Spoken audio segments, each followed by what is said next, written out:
You're listening to Redesigning Reality with Dylan Charles and Jeff Anthony.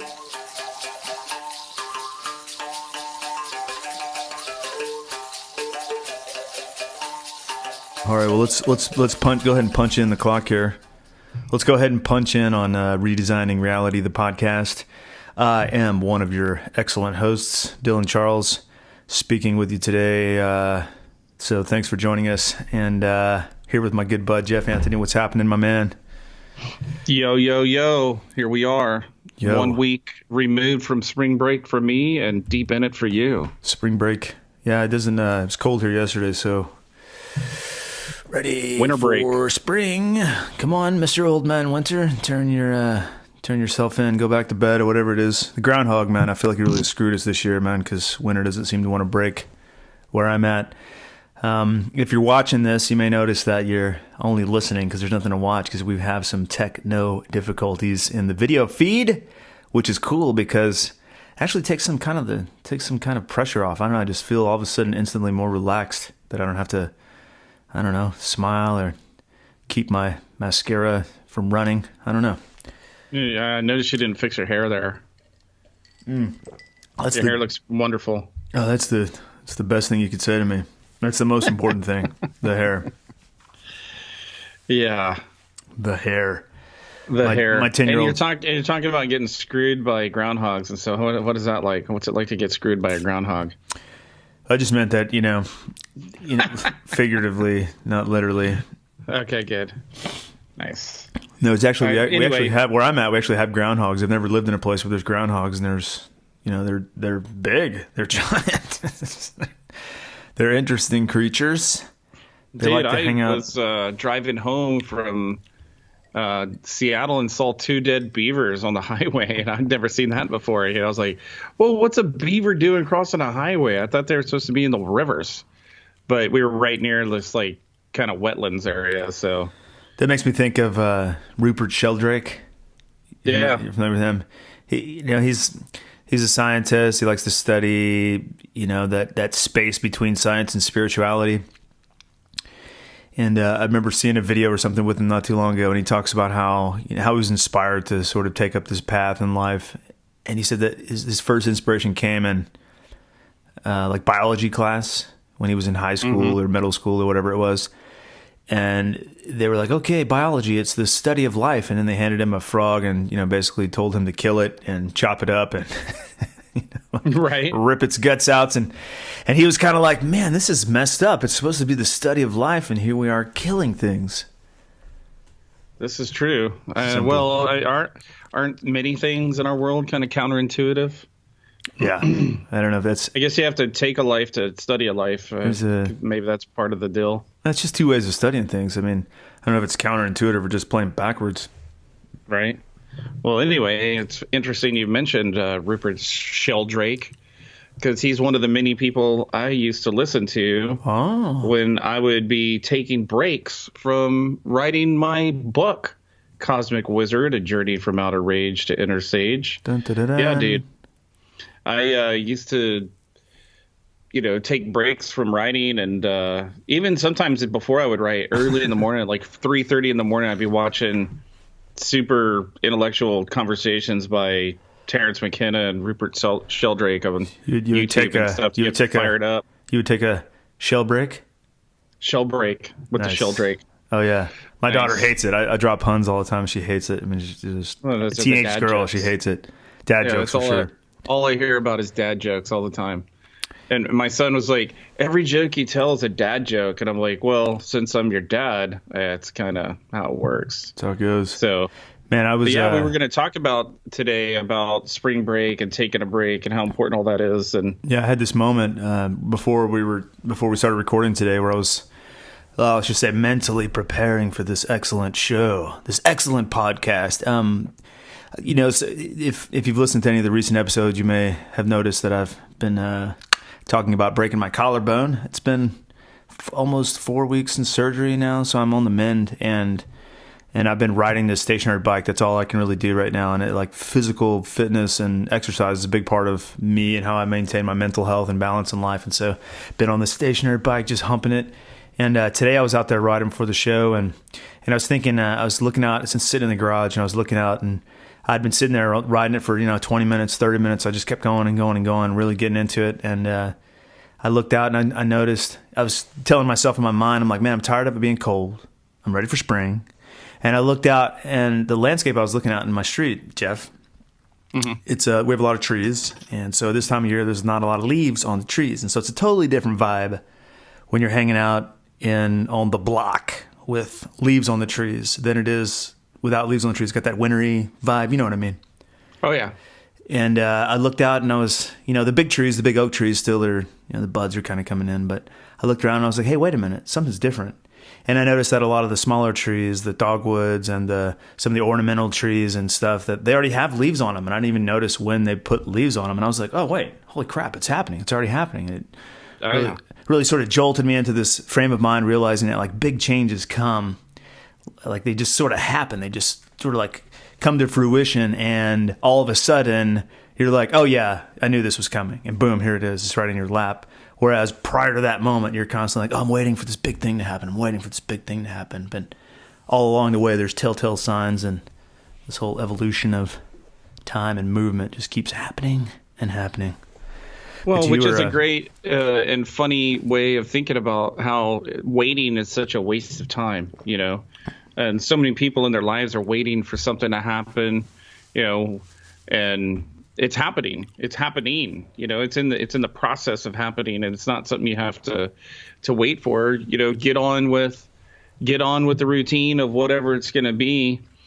That's something that is on the forefront of my mind right now with having a 19-year-old son. And he's trying to make his way out in the world right now, and talking to him about how you can't expect all of these things to be in place before you're going to make your move. You got to make your move, and then things start to fall into place. So, yeah, dude, same here. I mean, there's like the calla lilies are popping up, and everybody's yard's full of dandelions and stuff because they need to do the first mow of the year. And cherry blossoms, dude. Every street you go down there, it's all cherry blossoms everywhere. It's really pretty.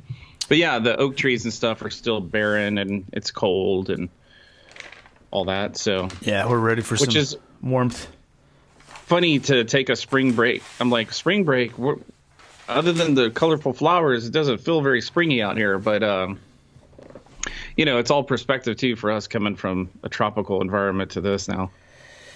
Yeah, so kind of for me personally, it's kind of a time of rebuilding strength. I've noticed that this is the first time I've had such a catastrophic injury. And so I'm beyond the trauma of the actual injury, and I'm beyond the trauma of the surgery to repair the injury. And now I'm into that phase where everything's put back together and kind of glued back into place, and it just doesn't work as well as it used to. And so now I get to enter this sort of phase of rebuilding. I have a little bit more freedom to move than I did over the last the last 6 weeks really. And so I felt that, man. I was out there on the bike humping it, and really felt like, okay, it's time to rebuild. And that's what spring's about. It's a good time for that. Oh, yeah. Well, it's also what, many people don't realize that sometimes you come back better, right, from these things because you're tougher mentally. That's a given because you've gone through this painful experience. And, right. And then you come back, and you increase your strength because you have to rehab.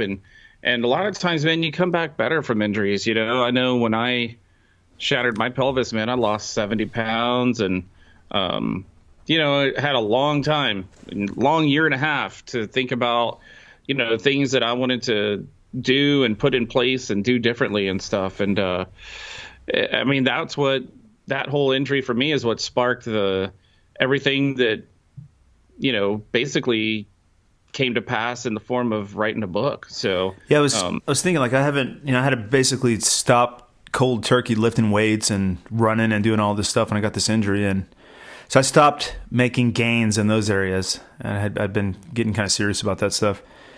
And looking back now over the last month, I'm kind of like, wow, it's what did I get out of this? And I think that the biggest gains come in the form of awareness, which is kind of interesting. I mean, I'm looking at like, okay, well, if I'm to really fully overcome this injury, then I have to really put my mind into the reconstruction of the tissues and stuff.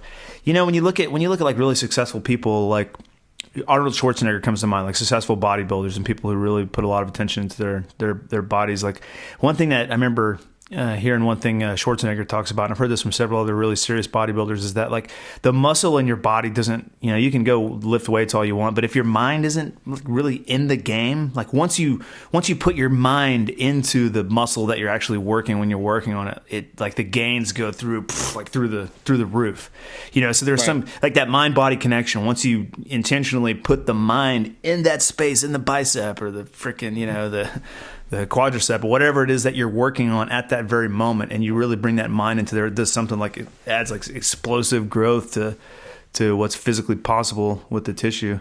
Kind of fascinating, man. Well, it is fascinating. And also, you know, the other thing that happens when you take a break, as all bodybuilders and athletes will tell you, you know, they're in recovery, right? So you got to break down, which is kind of funny, the metaphor of breaking your body and breaking down. But you got to break down, you know, the muscle fibers in order for them to swell and get bigger. And, you know, you get this lactic acid fermentation that happens and you feel sore. That's the soreness in there. It's the acid reaction to your muscle fiber breaking down. But what happens is that carries in, you know, all this new red blood cells and stuff and nutrients and oxygen to your muscle. And then it grows in the recovery period. So, you know, it's a great, it's a kind of a great metaphor for the things that you're going through right now and the things that pretty much anybody listening to the show probably has been through in their life, as far as, you know, having an injury or having a setback and realizing that it's not the end of the world. You know, you're not as devastated as you thought you were in the first week or so after the injury, and that recovery is going to happen and that you can bounce back even better, you know? Yeah, I'm looking at my board right now. I've been keeping track of my bike rides, and I'm looking like the first ride I did, I got on and I rode for 25 minutes. You know, this is after taking like 3, almost 4 weeks off of any exercise, which is unheard of for me. And then I'm looking at these and the times for the rides, they keep climbing slowly by 5 minutes, by 10 minutes, you know, up to like an hour plus over an hour ride. And I'm thinking like, okay, cool. Like there you could see right there. I mean, there's the data points right there, you know. The strength is coming back. You know, it's actually kind of a different kind of strength I'm building right now, which is, it's kind of nice, like cardiovascular strength and more like endurance. So I think like what I'm getting at is that something catastrophic happens, something really crappy happens, you know, break your collarbone, you have to spend crap tons of money on surgery and all this kind of stuff. And I'm like, it's opening up other possibilities now. So I know that I know that you wanted to talk about this concept of rejuvenation, which is kind of along the same lines. I'm thinking of it in terms of renewal and rebuilding, but you had the concept of rejuvenation on your mind the other day, right? Well, it's the same thing, you know, like rejuvenation, you know, kind of refueling, kind of gathering your wits and your thoughts and coming back stronger. It's all the same thing. And, you know, I mean, there's lots of different studies that have been done about taking breaks. You know, it all came up because we were talking about being on spring break. I was on spring break last week and we went to Seattle and had a great time. I'd never been there. And you and I were talking about it the other day, and I was talking about how, you know, it was work, man, like running around, going to all the sites, seeing all the things and entertaining, you know, my 2 sons and feeding everybody. And then, you know, you get up and you're out in it by 9 a.m. and then you're, you know, coming back to the hotel at 10:30 at night and you realize, wow, I just put in a 13.5-hour work day on my vacation because I've been humping it. Yeah, going up and down hills because Seattle's quite hilly and stuff. So, you know, you get your workout in. Yeah, it's a hill hole. It actually reminds me. It kind of reminds me of Manhattan and San Francisco kind of smashed together. Like lots of tall buildings and real kind of metropolis kind of feel. But then right there by the ocean and the bay and everything, it's really beautiful. But yeah, I mean, it was a great trip. It was a fun time, but it was a lot of work, you know, and you get home and you're like, okay, now I feel like I need a break from my spring break. So, which is this week, getting back to work. It actually feels good getting in the groove again. Yeah, for reals, man. Getting back in the groove is important. I feel like I'm definitely at a point right now where it's time to get back in the groove, Mr. Anthony. So lots of good things up on the horizon happening. But you're interested in this idea of rejuvenation because of you just wore yourself out on vacation, or like what's the bigger message here, my friend? Well, the bigger message is that people, in our society today, especially in the States, man, people have this idea that if you're not constantly doing something, right, you got to be multitasking to the nth degree, that you're lazy or that you're not putting in your best effort. And there's all kinds of studies that have proven that, if you take a break at least once an hour, you actually increase your productivity on your stuff because your mind gets numbed out after a while, and and it's funny, too, if you've ever worked, and I know you have, in any kind of creative industry like you did in the video game industry. Yeah. It's a lot of times it's when you take those breaks and you're out, for unfortunately, most people are out having a cigarette, as you well know as well. Mm-hmm. And you're sitting there talking to your mates and your workmates and buddies and stuff. And all of a sudden you're like, oh, shit, man, I just had this great idea. And it's all about the thing that you were just working on. Right.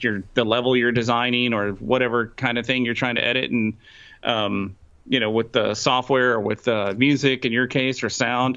And so, it's funny because we have these belief systems that they're not factual and they're not even backed by science. And the scientific studies have proven that, taking intermittent breaks increases creativity, increases productivity. I mean, dude, even here right now, they are going to switch the school schedules around for next fall. And all the middle school through high schools are going to start at 9 o'clock instead of 8 o'clock, and they're going to get out later in the afternoon. And my son's elementary school is going to start earlier. Instead of starting at 8:30, they're going to start at 8 o'clock because they have done all these studies that have shown that, as kids get older, they need more rest and they're actually more productive and learn more later in the day. And the younger dudes like Kai's age, 8, 9, 10-year-olds, they actually are really receptive to uptaking information earlier in the morning and then get tired out in the afternoon. So it's really interesting, dude. And, it's just something that I think people have to allow themselves to do. Take those breaks, even if it's going to extend your workday out, dude, like what's a 10-minute break every hour? So you're, by the end of the day, you're an extra hour, but, you're making it up through peace of mind, dude, and having more creative solutions and stuff like that. Well, multitasking is a lie. I think we're learning that now. It doesn't work. No, it's counterintuitive. Yeah, there's definitely some cultural things happening here that keep us, especially here in the States, keep us moving all the time towards some kind of goal accomplishment. I mean, for a lot of people, the goals aren't even laid out, but they feel like they're always working towards something.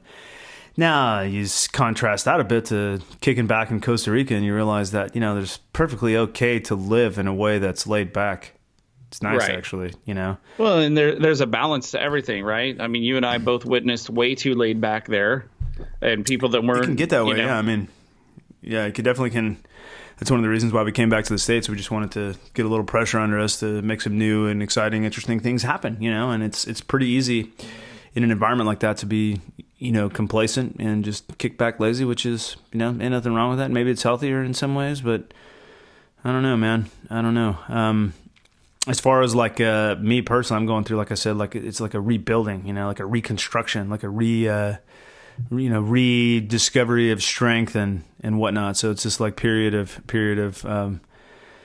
the goals going, like the perception that the goals you're like moving backwards, that the target is, like you're working backwards, like you're walking away from the target instead of going towards the target. And so now you got to recalibrate everything, and you got to figure out where the target is. You got to make sure you're pointed in the right direction and going that way. And then like, okay, what does it take to get there? What strength do I need? So it's kind of a cool time.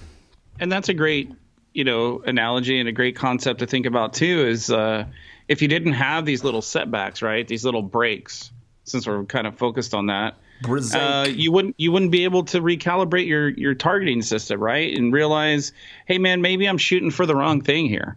and I want to shoot for this other thing. And, it's also funny to me. We've talked about pendulum swings before on the show and how things kind of swing back and forth. And it feels like we're just now coming around to figuring out things that we already knew before. We've talked in the past on our shows about Ben Franklin and like napping, right? We were talking about how he would be trying to solve some issue with something he was trying to invent or whatever, and he would take his pocket watch out and hold it in his hand while he intentionally was nodding off. And whenever he would drop the watch and it would tug on the chain of his vest, it would wake him up. And many times he's had these solutions to problems because he was entering that, kind of like that dream state between conscious and unconscious. And there's surfing through the ether, just dipping your toes in the water of the ether. Right. And then, there's so much to be said for that. I mean, there's a lot to be said for, for rest, being at rest, literally. But then also the idea of taking a break and moving your body around, like a lot of times people become mentally stagnant because they're just sitting in a chair, bro, for 8 hours a day. And if they just got up and went for a little, take a 10-minute walk around the building or over to the park across the street and get some sun on your face. I mean, you just did that before we started the show. You were like, yo, dude, I'm busting out work all day. I just need to go for a walk, and moving your body stimulates your mind, Yes, it does. And I found in my case, like can't's a stupid word, but I get much more done. I get much more done when I take care of my body first. And I think you'll find that. I mean, today there seems to be a lot of interest in these ideas of, like I said, like personal, like performance, optimal performance, success mindset. Part of that is bulletproof coffee. Yeah, part of that is driven by this culture where everybody feels like they have to be like we said a minute ago, moving towards some goal, whatever it is. Just make sure you're working towards something.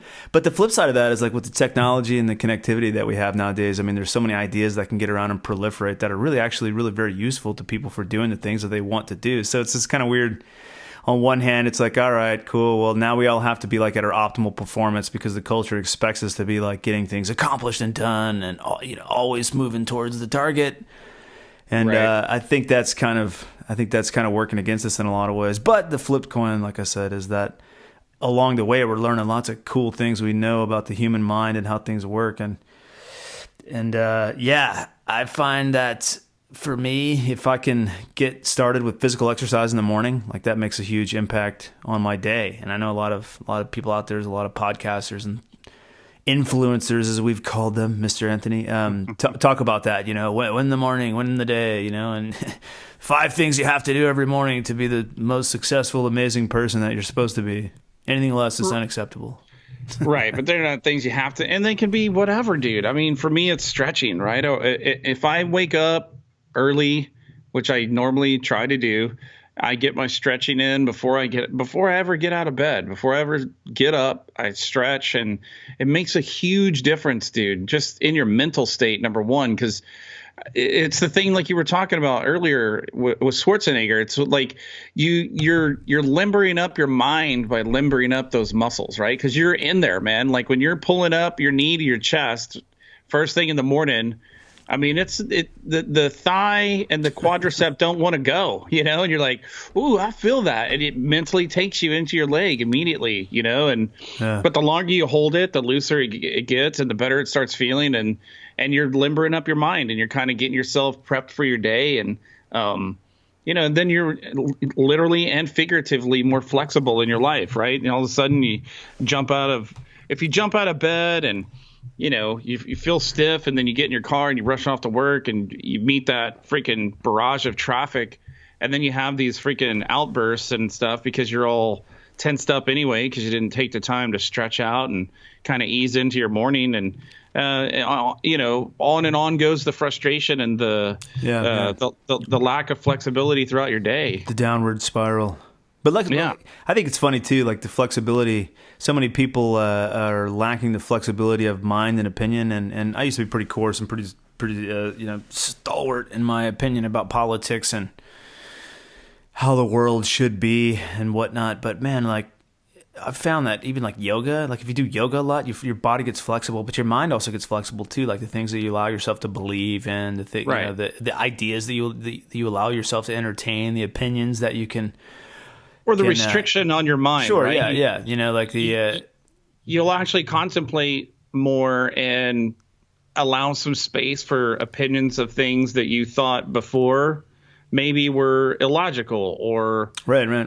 woo-woo or whatever, and that's how we all should be. It, like we talked about in the Personal Truth show, it doesn't have to be your truth, but it's somebody's truth, and giving it a listen and then forming your own opinion on it isn't going to hurt you. No, unless it's something especially terrible and dangerous, but well, and then your opinion would be, hey, I don't want anything to do with that. But as you were talking about yoga, dude, you made me think about this other great example of how, we just don't pay attention to nature because we're so caught up on these goals, like you said, whatever they are. And many times they're stupid. People are in traffic. It's just plain stupid. They're flat. Well, they are, Listen, man. Your goals, they're stupid. Well, to some degree, Right. like people rush out and get in their car, and then they get in traffic and they look at other people's nicer, fancier cars, and that's their goal, is to have a nicer, fancier car, which is only going to have to make them work harder to make that car payment, or Rolex, or freaking bigger house, whatever the case may be.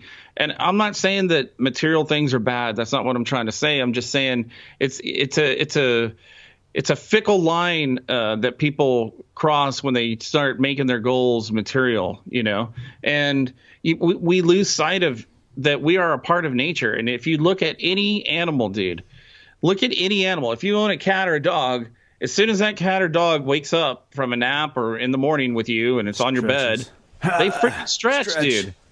And there's a reason. It was when you were saying yoga, it made me think of the downward facing. My dogs do the morning salutation and the downward facing dog like every day. It's pretty hilarious.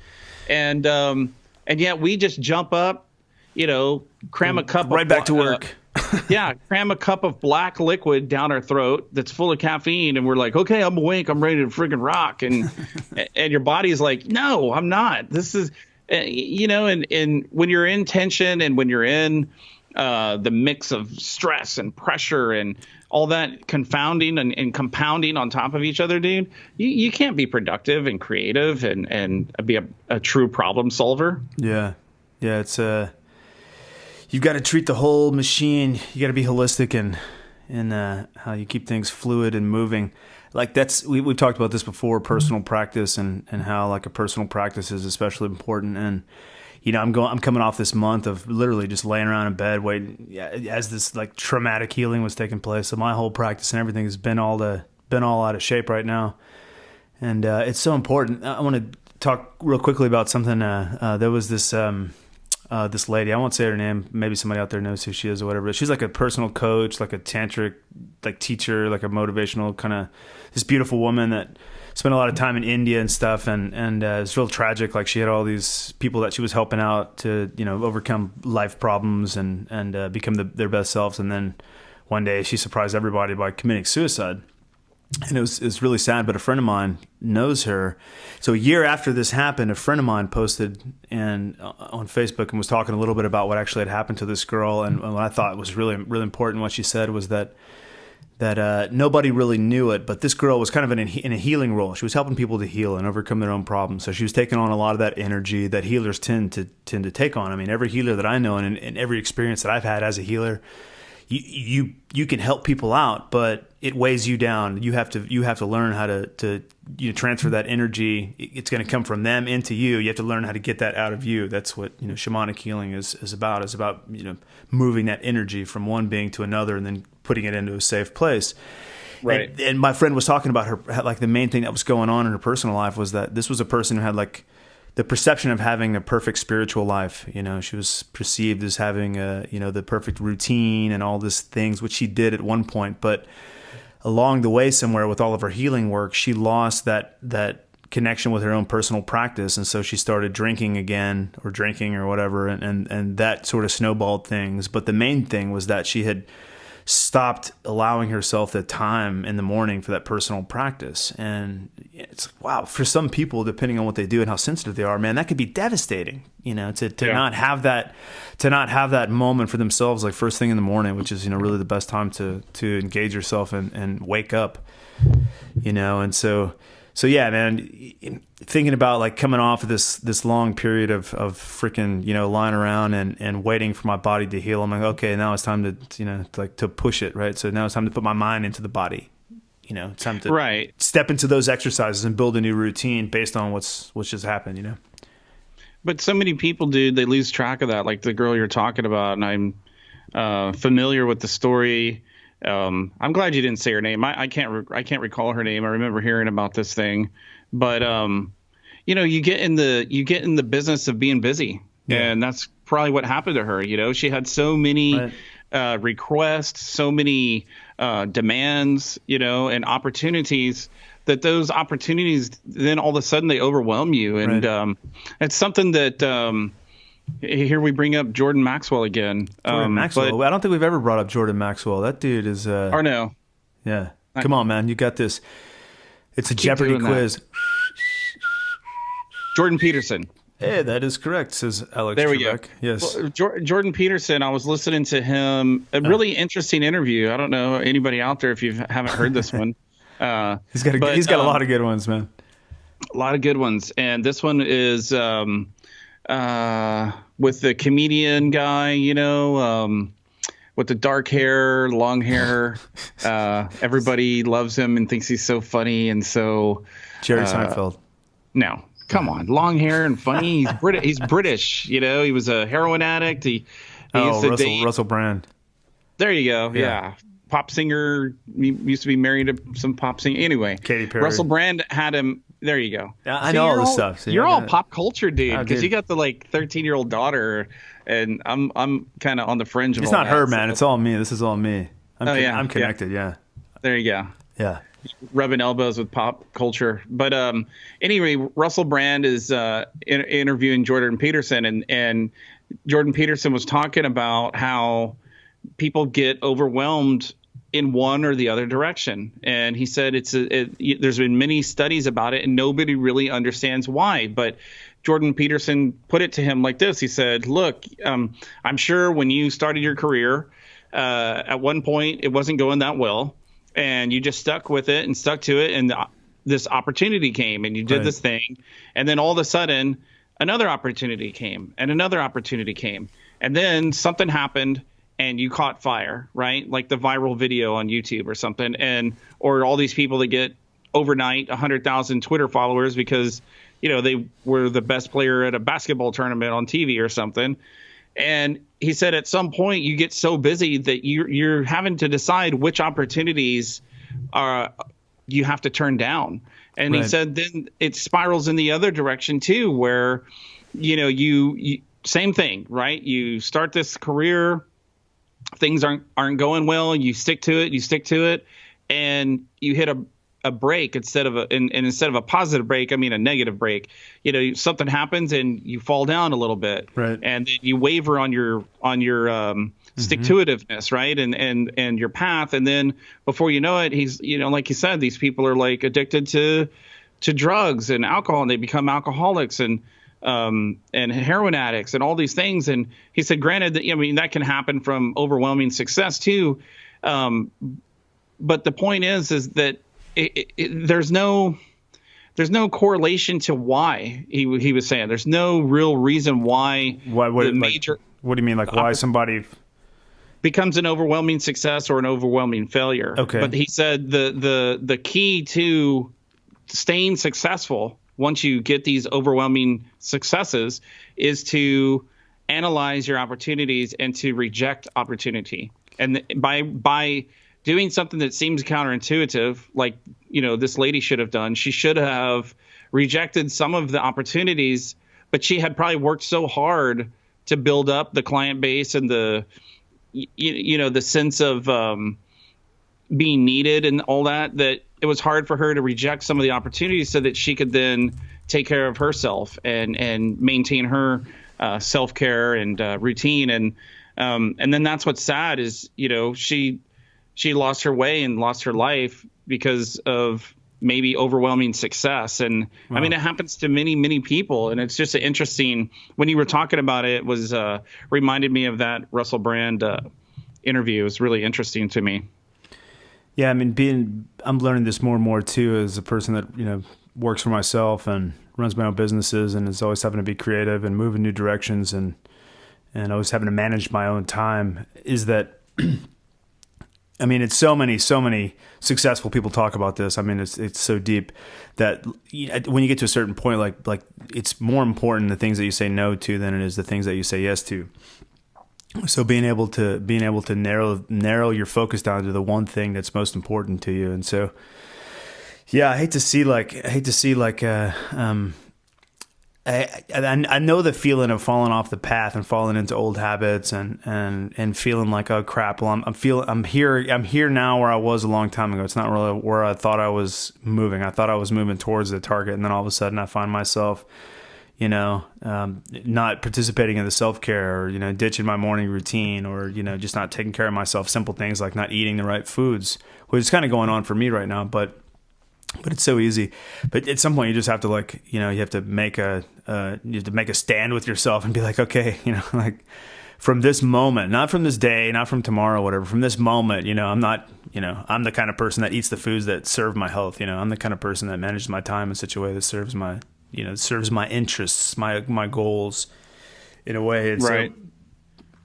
So, come on, dude. The peanut butter and crackers you were eating before the show was good. I like some peanut butter and crackers, man. Let's get it full of protein there, dude. Crackers, full of crackers too. Well, and then, but it's funny too. We've talked before, maybe not on the show, but I know you and I have had this conversation about, it's all part of a belief system too, right? If you believe you're putting garbage in your mouth and into your system, then it's going to have a garbage effect on your system. And, well, I mean, some of that stuff. Some of that stuff is garbage. Well, I know you say that, and it is. But dude, I was watching this interview with Warren Buffett, and that guy literally eats garbage. That's all he eats. It's gross. He eats McDonald's every day. He eats egg McMuffins. Yeah, it's disgusting. Every single day. Trump does that too. Yeah, it's the weirdest thing, man. The stuff that some of these highly successful people put into their body as fuel, but they're uninformed. As far as uninformed, I mean, they don't believe that that's a bad thing. McDonald's couldn't possibly be feeding them, a garbage sandwich. They have their best interest in mind, and so it's funny because Warren Buffett is, he's getting up there now, and he's in relatively good health. He drinks. Him and Donald Trump, I think, drink 2 or 3 liters of diet soda a day and all this stuff. So many things wrong with that. Yeah. So many. I'm totally with you. But, and diet soda, we've talked about, and there's some clips floating around on. Yeah, I know what you're saying. You can wizard yourself through a lot of this stuff sure. with your belief systems, and it's the whole placebo effect, and the whole mind, the subconscious mind has some implicit control over how the body physically reacts to, what's put in it or the situations it's in. It's a pretty fascinating thing, but it's extremely fascinating. Diet soda is gnarly. No, I'm not advocating pumping yourself full of cheeseburgers and diet sodas by any means, but it's funny how, this whole idea of rejuvenation and recuperation and stuff. Sometimes, your body's asking you for certain things because you're in that phase, and it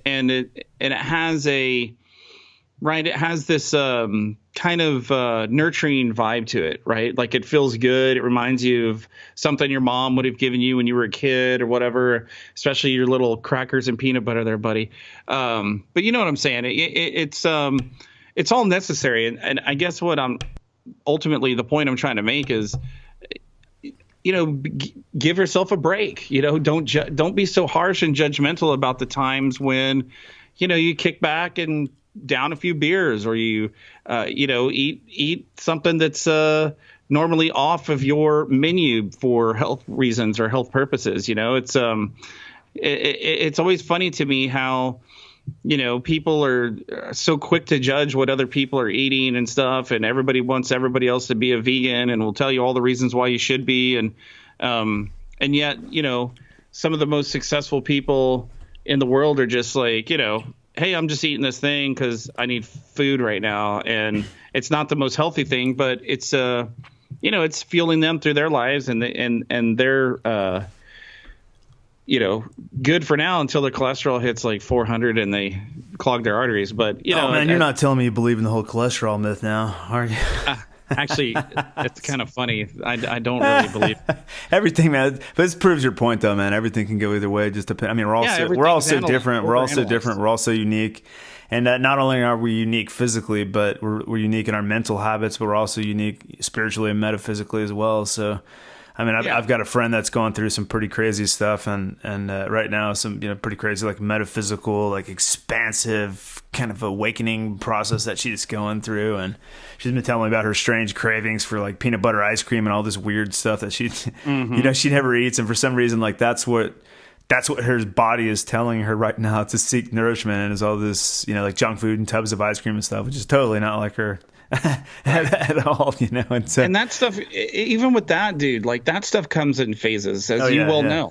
Yeah. I remember times in Costa Rica on my path and on my healer's journey where it was just insanity, and I mean literal metaphysical insanity of things happening to me. That you feel so heightened, and you think, after you go through, I mean, dude, I'm talking like a sustained year of just whoa. You think that's your new normal, and then what happens is, whatever happens, I don't know. I if I knew this, I would be a billionaire because I could explain it to everybody and hey, here's a metaphysical experience. Here, it's 1999. But you know what I'm saying? Like, for some reason, for some energetic thing or whatever, the thing falls off, and then you go through this little period of. First, you go through this little mini depression because you're like, what happened? What am I not doing? Why is this not happening for me anymore? Right. But then you have to realize that what really is happening. It's just like the bodybuilder, right? You're going through this recuperation, and you're going through this time so that you can, because sometimes you would go insane. I'm convinced at this point, after going through several phases of this over the last 10 years, I realized, if that wouldn't have happened, I would have lost my mind. Because I needed time to calibrate, right? And to, what's the word I'm looking for? To kind of extract the meaning of some of the things that were happening to me and kind of digest it and marinate on it for a while, Marinate, let it simmer down, sink into the bones. Exactly. Let it, stir the pot or what have you. I keep coming back to this word in my mind while you're talking here. It's being stuck. I was thinking about that just the other day, and like it's so easy to, like, when you're pushing towards some nebulous sort of goals towards whatever success, however you've defined success for yourself, and you're pushing towards these goals every day, and you're just driven, and you're going through your habits, and you're just kind of happening, you're just doing whatever it is you're supposed to do every day, right? And this sort of like base level awareness takes hold, and it's not even that you're going through the motions, but then you realize that, like, the consciousness slips away a little bit of what's going on, and then voila, boom, like a freight train, you find yourself stuck. Like, things aren't moving in an interesting direction, or things aren't moving towards the goal point or whatever. And I heard someone speak about this recently. This dude named Jim Fortin, really really inspiring, like, motivational speaker. Mm-hmm. And he was talking about how so many people come to him with similar problems. They're all stuck. We're stuck in life. We're stuck in business. Our relationships are stuck. Things are just freaking stuck. And to him, he was saying, like, this is stuck. Being stuck is a result of not having creative thoughts. And to loop this back into what you were saying earlier, like, the mind doesn't work in such a way that if you push it and push it and push it harder and harder and ride it like a horse and whip it, right. And neither does the body when you push these things. Well, the body, maybe that's actually debatable, but the mind, like, like the creativity comes when you push it to the extreme and then back off and let it rejuvenate, let it sink, let it reconstruct. Right. Give it time to, as you were saying, simmer and process. What it's learned up to now. And, like the experience of doing plant medicines, like you were just talking about about your crazy time in Costa Rica where so many metaphysical things were happening. I know there was a lot going on during that time, especially for me with plant medicines. And you learn if you do that stuff a little bit, you learn pretty quickly that in order for the experience to make sense, in order for the experience to really like be of value, of lasting value, then you have to integrate what it was that you went through. You have to integrate what you experienced. You have to sit back and figure out. And that obviously means different things to different people for different situations. But it's just like where I'm at right now with this collarbone thing, man. I'm like, okay, cool. Wow, all that just happened. Right. Surprise, surprise. A whole lot of stuff just happened that wasn't what I expected. Wasn't. At least I didn't think it was on my path towards this, imaginary target that I have called success and happiness.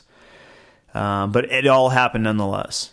And, it wasn't what I was expecting. Powerful stuff, whether it's plant medicines or going through surgery or whatever it is. And now it's time to integrate and build strength out of what has just been triggered, what has just been woken up within you, something new, right? Well, yeah, it's the phoenix rising from the ashes, right? Phoenix rising from the ashes. Well, it's funny, and we love metaphor, but it's so true. I mean, you're going through this time of, trying to figure out how to fix a busted model because of all the things that are happening with Facebook and Google, right. And yeah, you're trying to revamp your business and move it in a new direction, and right as you're starting to realize that this thing is kind of busted, then you go out and you bust yourself up, right? And it's forced you to take this time to integrate, to recalibrate, to rethink where you want to go with this thing. And you and I have had a lot of private discussions about all this, and I'm glad we're on a format where we can talk openly and publicly to the people that are listening to us about it, because I think so many people in the world go through that. I mean, everything has a season, right? That's what came to mind as you were talking about the physical thing and like athletics. And I would disagree with or agree, or I don't know where you were going with that thought, but even football they can't play football all year long. Their bodies would be destroyed. Yeah. Basketball players, there's a basketball season, there's a baseball season, and even in those sports right now, the movement is to try to have them start to play fewer and fewer games because people are having catastrophic injuries that are ending their careers, because their knees blow out or their joints or muscles, because you just can't pound the rock every day and expect that nothing's going to happen. And yeah. And your life is like that too. I mean, there's a season for everything. And just yesterday I was walking up my ramp in my garage up into the house, and I was thinking about how spring is coming. And naturally, I haven't done anything. I mean, dude, I haven't even really done anything. And my body seems to be shedding weight right now. Like, I was like, man, my pants are really loose this week. And, this shirt's kind of feeling flowy on me. And, I haven't been on a restricting diet. I actually was just on a vacation on spring break, going to all these awesome restaurants and drinking local beers and stuff in Seattle. And then I come home and I'm like, why are my pants loose? Usually you go, and it's that thing. It's like your body feels the season coming on. It's getting warmer. It's time to shed some of the fat, literally, so you can cool out with the warmer temperature. And it is funny, dude. I mean, it's all necessary. The break is necessary. The deep dive is necessary too, though. And the balance is the thing that we're all trying to find, right? What is that balance of taking enough time, like you said, turning down opportunities, even that, those opportunities can become hurdles, right? And obstacles to your success. So, yeah, I mean, it's really interesting. And sometimes if you're so focused on, this kind of abstract idea of success and where you're trying to take your career and all that, something happens to your body, man, that breaks you down and makes you refocus and stop thinking abstractly and start thinking physically and literally about what's important to you and where you're going with things, Yeah, it's funny because I did have a lot of these thoughts on the bike earlier today. Just cruising on the bike, looking for. Dude, every time you talk about the bike, sorry to interrupt you, but every time you talk about the bike, I think, Man, Dylan's got to get a real bike. Think of all the awesome things he could have seen. He's just sitting in his garage pedaling away. I like to say I'm going nowhere fast, but it's funny because I'll have the garage open and I'll see guys on bicycles like ride by, and I'm like, oh, that guy just saw the whole mountainside, and Yeah. Do you wave at him as if you're riding too? Like, hey, what's up, buddy? Yeah, hey man, yeah. What's up, guys? It makes me think of doing puzzles with my son. He likes to do puzzles, and I noticed the other night we were working on this 3-dimensional puzzle, which is kind of an interesting thing as well. But I noticed like for this long period of time, I was just like going after one piece to connect it with one other piece. I found a piece that I was fixated. Like, okay, I gotta solve this little connection here. I have to figure this little thing out. And I was going after it for minutes, man. And I must have went through like 700 pieces looking for all the pieces. You've done puzzles before, man. It's kind of maddening. Like, I gotta get this freaking piece. And so what I noticed, I backed up like I was like 5 or 7 or 8 minutes or something. I was going for this one piece, and then I was just like, got frustrated. I couldn't do it. I was forcing it. I was like, I can't do it. Just paused and looked back and zoomed out. And when I zoomed out, what immediately happened was all these other different pieces. Like put together, I was like, oh, there's a whole nother chunk there that I could put together. Pop, pop, pop, pop, pop. You bust in 5 pieces in place, and you're like, okay. Just from zooming out a bit, and then ultimately a minute later, like that piece that you were looking for just magically appears. It happens to be in your hand. You're like, oh, this is it. Right? Of course, it's it. And so there's something to be said for not getting too fixated on one piece of the puzzle, and like taking a break and stepping back and getting perspective on things, especially life, man. Well, as you said that was another perfect analogy is when you said pulling back your focus, right? Like right. you when you're so zoomed in on something, think about this. You have everywhere is these like 16:9 format TVs now, right? Yeah. And you never realized as a kid, because we were all watching these square boxes, how much we were missing. Because they shoot everything in that format, right? Everything's in this ultra wide format. And you never realized when you were watching Star Wars as a kid on your box TV at home, I mean, you were missing like half of the freaking show, because now that they release them on DVD, the old ones, and you have this wide TV, you're like, oh man, I never noticed that thing was going on over there. And look at that little TIE fighter that's spinning off into the distance because, it got shot behind the Millennium Falcon or whatever. And, it's interesting how our lives are like that too. You get so focused on this little piece of the puzzle, this little pinpoint, stupid thing, because you're fixated on that. You just can't let it go. Right. And then when you finally do, and you roll back and you open up the curtain and you look at the whole picture, you're like, oh man, look, there's all the pieces right there. Man, I could have been so much further down the road had I not been so stubborn or focused on this one little aspect of my life, Yeah. And that's what that's all goes back to what we're talking about today. That's all about taking the time to rejuvenate, recuperate, recalibrate, and get your. I mean, dude, you know this. You've had your ass whooped. You get your ass whooped, dude. You get out of there, and you think about, oh man, I rushed into that. That was a bad choice, and you attack something a different way. And I'm not talking about just getting your ass kicked in a fight. I'm talking about in life, and in sports, and we've all been there where you rush into something and you get your ass handed to you, man, and it's when you roll out of that situation with a few lumps and bruises that you realize, hey, man, I could have done this a different way. And, maybe like what we're doing now, maybe I would be more effective on a team, like, hey, maybe I'm tired of working alone. Maybe I'm tired of just being the guy.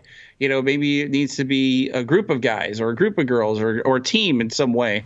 And, and all of a sudden, you get all these other outside. I mean, we do that. You and I have these talks that we kick around ideas and ways that we could, grow the show and grow businesses and do things. And it sparks your interest again, and it gets you more motivated to go and attack that thing again, the next day or the next week. Yes. Motivation is something that you have to, You have to kind of find, like, you're not always going to be intrinsically motivated. You know, a lot of people think that they can just turn willpower on demand and get things done, but no, it's actually a finite resource, as the science is telling us. You know, learning about how the brain works, and so you do have to absolutely have to rejuvenate and have to separate from the task at hand in order to understand how to complete the task at hand, which is pretty interesting. Because I'm looking at right now going through this period of, okay, well, how do I get back to training jiu-jitsu after this injury? Because I'm sitting around the house here and I'm like, oh man, it looks like fun. Oh my, I'll go up to the school and I'll watch the guys train. I'm like, oh, that sure looks like fun. These guys are having a good time, but no, not me. I'm broken. I can't do that right now. So now I'm looking at changing my entire program of training in order to achieve the same goal, just to be able to train again. So I've got to do a whole new set of things, but taking that break and looking at stuff from a different perspective, I'm seeing like, okay, cool. Well, when I do this, it's going to open up a whole lot of other possibilities. I'm going to learn how to move in a whole lot of different ways. It's actually kind of cool, like changing how the way you do things. We're creatures of habit. We're creatures of routine. We're programmable beings. Like, think about how programmable people are.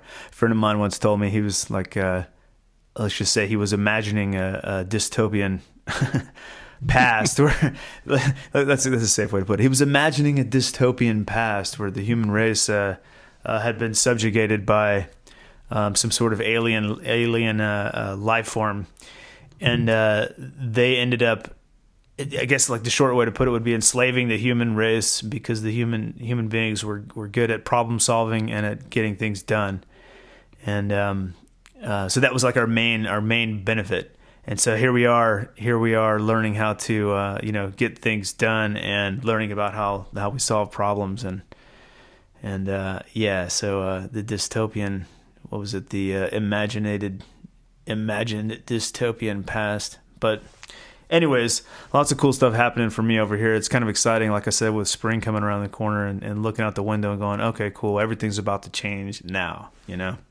Mm-hmm.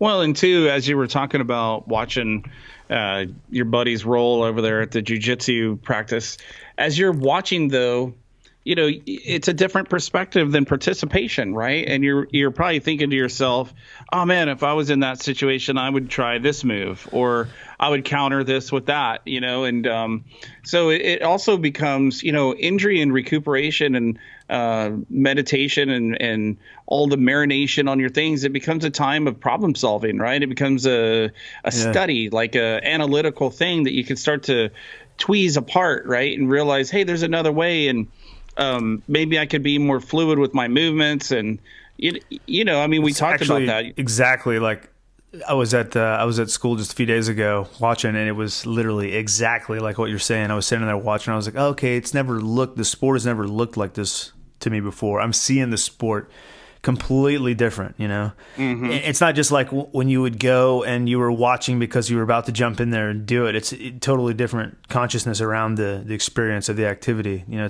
So exactly what you're saying, I was going through. I was thinking about how, wow, this is actually incredible, because I'm picking up things that I wasn't paying attention to at all before, Right.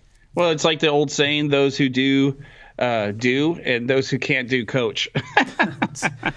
Yeah. You look at some of the best coaches in football and they are fat, sloppy looking, out of shape, but they have the mind, right? They look at things and they see angles and they see strategies, and there's always a way, man. And sometimes you may not have the physicality to pull something off, but you have the mentality to pull it off, and vice versa.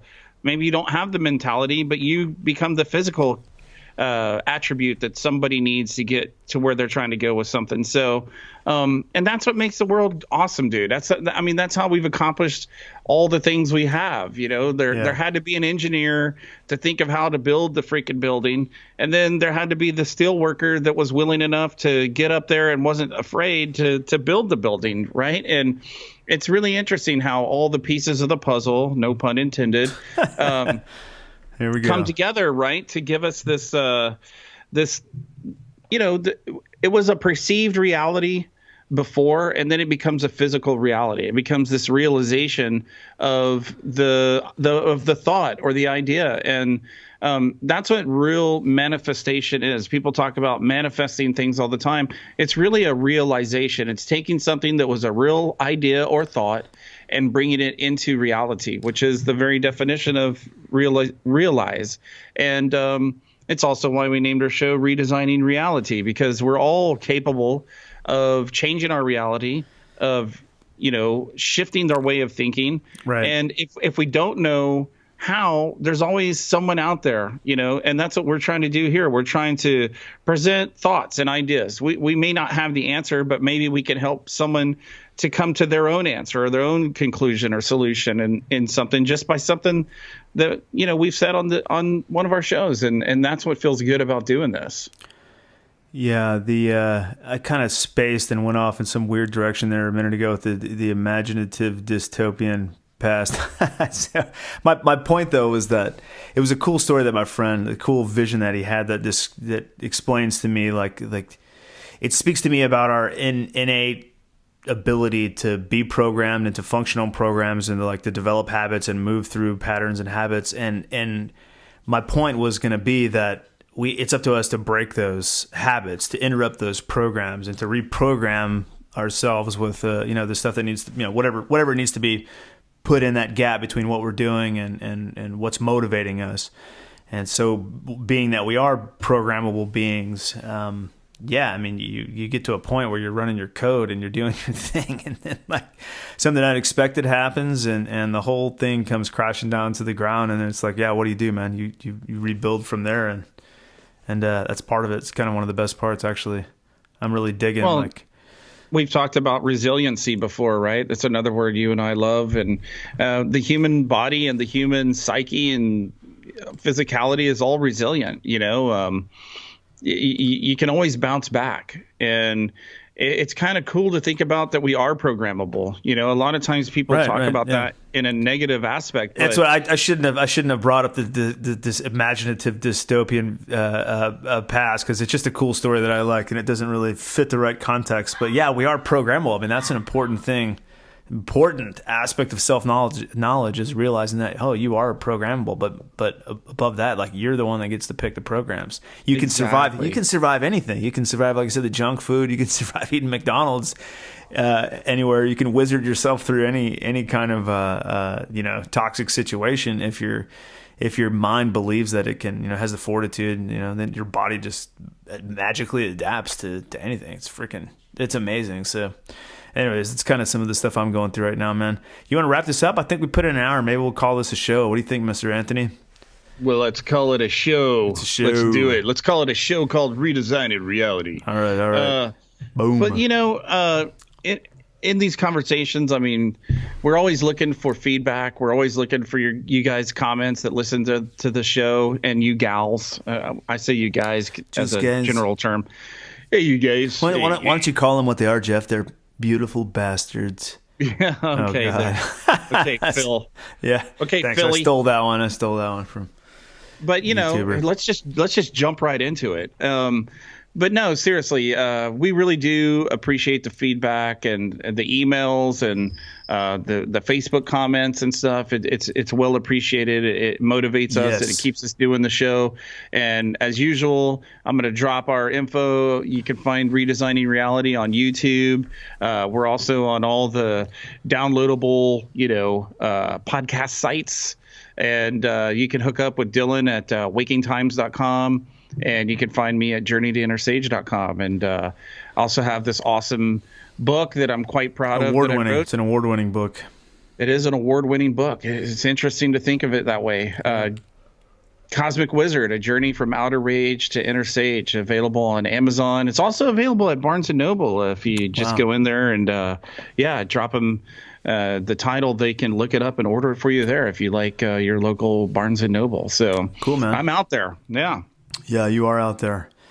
There's a saying from my hometown, South Austin, Texas. Yeah. We're all here because we're not all there. I know. I love that one. It's a good one. Anyways, thanks for tuning in. Like Jeff says, we really appreciate it. And we'll see you next time. And peace out. Bye. Ciao.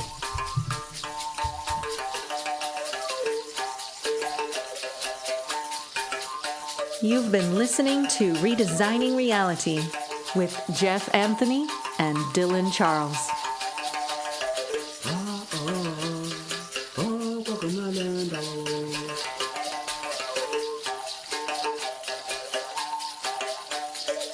Kaboya, Mokaboya,